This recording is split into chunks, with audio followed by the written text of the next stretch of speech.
Να πάρουμε και ένα θρακιωτάκι στην παρέα μας για την απονομή. Να έρθει η Σερέα Μανούλα Γλυκερία Σιαδοπούλου.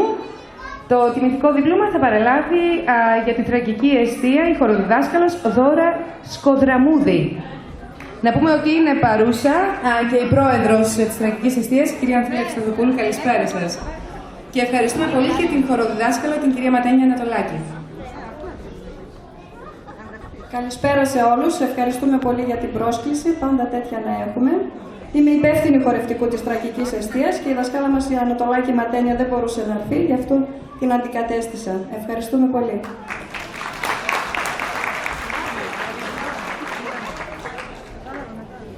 Συνεχίζουμε με τον λαογραφικό όμιλο Βλάχων και Φίλων Λαϊλιάς, νομού Σερών.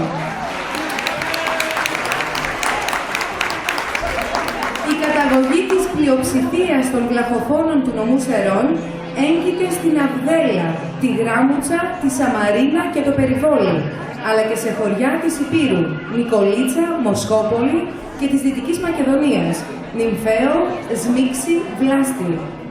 Σε αυτούς προστίθεται και ένας μικρότερος αριθμός Ολύμπιων βλαχόφωνων, οι Μπαϊσιώτες, από τη Βοβούσα, οι Μότσιανοι, δηλαδή οι Αστροποταμίτες, καθώς και οι Μετσοβίτες βλαχόφωνοι, που βρέθηκαν στα κεφαλοχώρια του νομού, όπως την Αλιστράτη, τη Νέα Ζύχνη, τα Ταρνακοχώρια και τα Παγκαιοχώρια. Τέλος, αξίζει να αναφερθούν και οι Τζουμαγιώτες βλαχόφωνοι, οι Πορογιανοί, οι Ραμουνιώτες, που είναι χωριά στο βορειοανατολικό τμήμα του νομού Σερών. Ένα μεγάλο μέρος των βλαχοφώνων, οι οποίοι έφτασαν και εγκαταστάθηκαν στην ευρύτερη περιοχή των Σερών από τα ξακουσμένα βλαχοχώρια Αβδέλα, Γράμμουστα, Περιβόλι και Σαμαρίνα, στέργιωσαν στα χαμηλότερα και υπιότερα επίπεδα του όρους του Λαϊλιά, ενώ δημιούργησαν στο δάσος του Λαϊλιά οικισμό, τα βλάχικα καλύβια, όπου κατοικούσαν τους θερινούς μήνες, έχοντας ως κύρια απασχόλησή τους την κτηνοτροφία. Το 1985 ιδρύθηκε ο Λαογραφικός Όμιλος Βλάχων και Φίλων Λαϊλιάς νομού Σερών.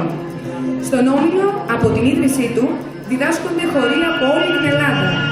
Κορονίδα και προτεραιότητα είναι η παράδοση των βλαχοφώνων. Παράλληλα όμως, υπάρχει ένα μεγάλο, πλούσιο και ποικίλο ρεπερτόριο από τη λαϊκή μουσική και χορευτική παράδοση όλης της Ελλάδας.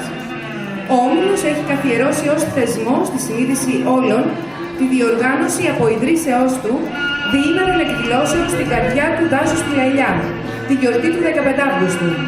Επίσης, έχει θεσμοθετήσει άλλες 3 εκδηλώσεις κατά τη διάρκεια του έτους: τη βραδιά παράδοσης, το χορευτικό πανόραμα και τη γιορτή της μητέρας.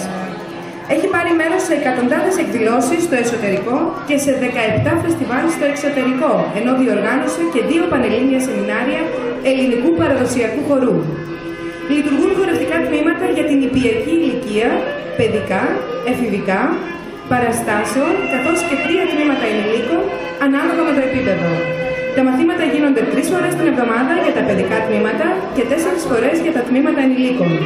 Πρόεδρος του Συλλόγου είναι ο κύριος Κωνσταντίνος Σιαπαρδάνης και δάσκαλοι χορού οι Βασίλης Τερζής, Δήμητρα Πάντσιου και Χριστίνα Τσαούσογλου.